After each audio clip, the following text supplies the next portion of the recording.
he's Guildenstern and I'm Rosencrantz. Pleasure. We played bigger, of course, but quality counts for something. I recognized you at once. And who are we? As fellow artists. Oh, I thought we were gentlemen. For some, it's performance. For others, patronage. It's two sides to the same coin, or, seeing as there are so many of us, the same side of two coins. What's your line? Tragedy, sir. Deaths and explosions. Universal in particular. Denouements, both unexpected and inexorable. Bedside melodrama on all levels, including the suggestive. We transport you to a world of intrigue and illusion. Clowns, if you like. Murderers.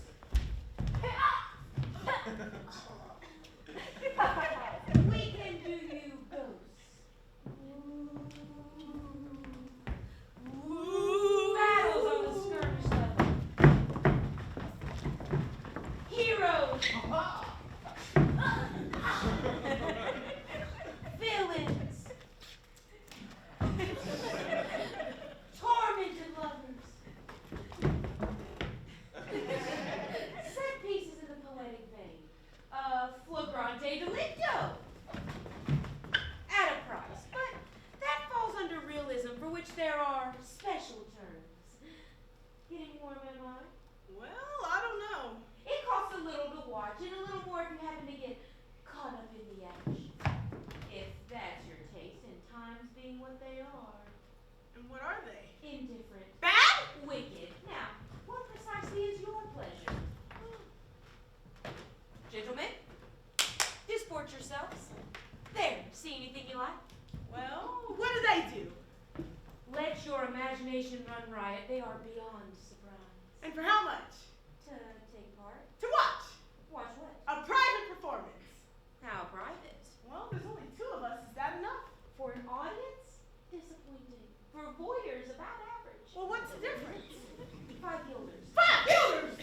To watch. Together? Each. I don't think you What are understand. you saying? What am I saying? 4. You said something about getting caught up in the action. I did. You're quicker than your friend. Now, for a handful of guilders, I happen to have a private, uncut performance of the rape of the Sabine women. Or, rather, one. Or, rather, Alfred. Get your skirt on, Alfred. Now, is a take part taking either role or both for 10, including encores. Get your skirt off, Alfred! It didn't have to be obscene. It could have been a bird out of season landing bright feathered on my shoulder. It could have been a tongueless dwarf standing by the roadside to point the way. I was prepared. But it's this, is it? No enigma, no dignity, nothing pretentious, only this. A comic pornographer and a rabble of prostitutes? Should have caught us at better times. We were purists then. Onward! Well, wait just a minute. Halt! So you're not exclusively players then? We're inclusively players, sir. So you give exhibitions? Performances. There's more money in that, isn't there? There's more trade, sir. And times being what they are. Yes. You know, I have no idea.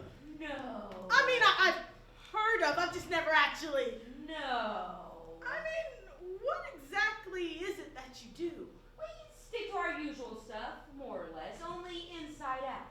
We do the things on stage that should happen off, which is a kind of integrity if you see every exit as being an entrance somewhere else.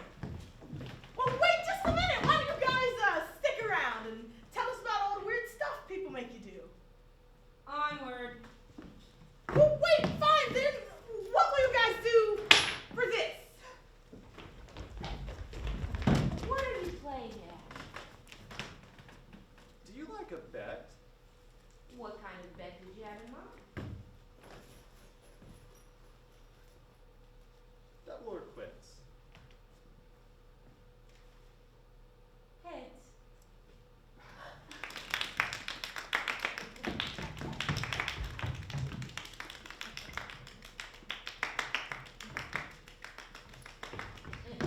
Again. Heads.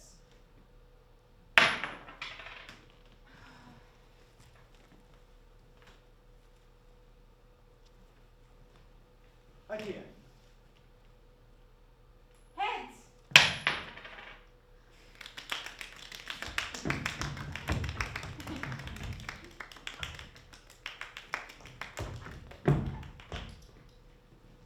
Again. Heads. Tails. Heads.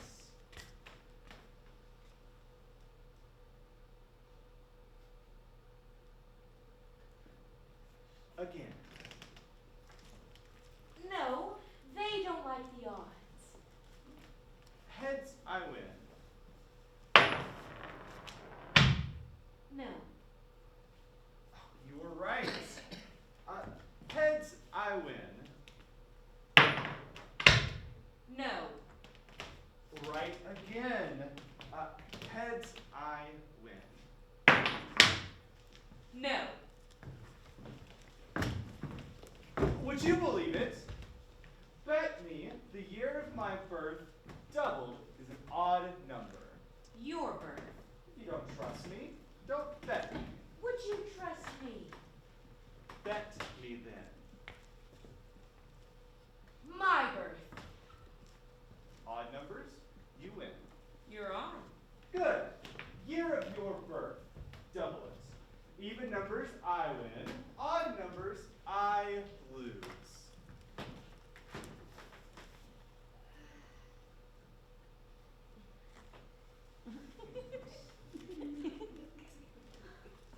We don't have any money. Then what have you got?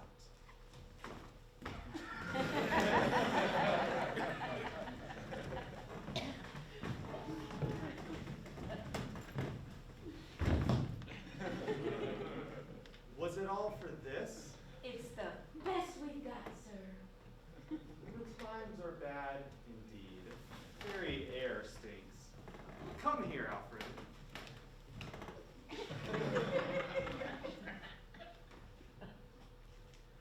Do you lose often, Alfred? Yes, sir. Then what have you got left to lose, Alfred? Nothing, sir.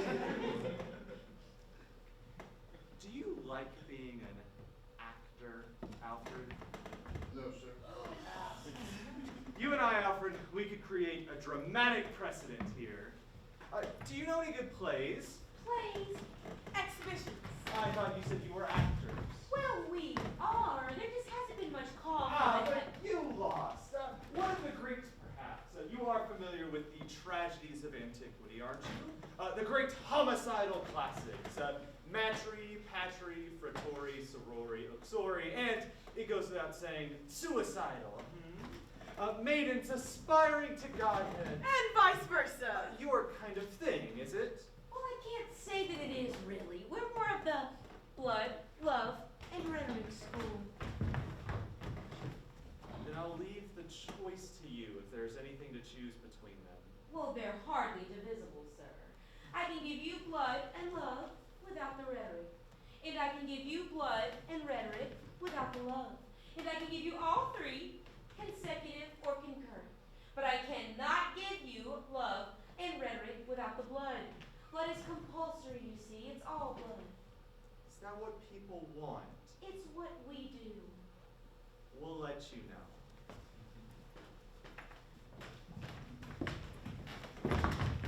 Entrances there and there.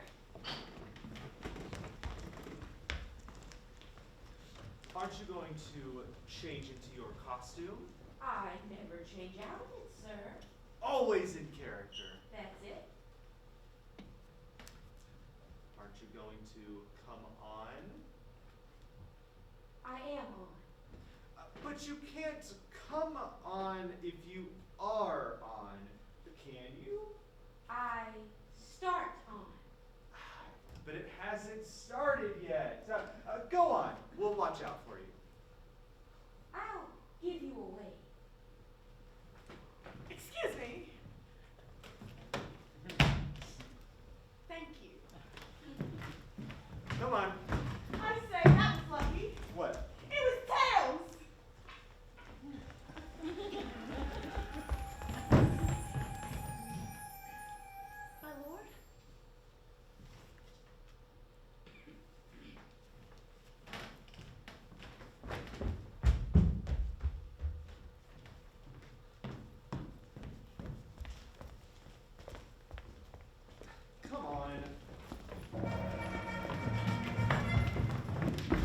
dear Rosencrantz and Guildenstern.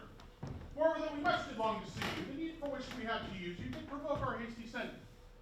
Something have you heard of Hamlet's transformation, so call it as neither the exterior nor the inward man resembles what it was. When it might be more than his father's death that hath put him so far from the understanding of himself I cannot dream of. I entreat you both, that being of so young days brought up with him, and so neighbored in his youth and humor, that you vouchsafe your stay here in our court some little time, so that you may bring him on to pleasures. And by your companies,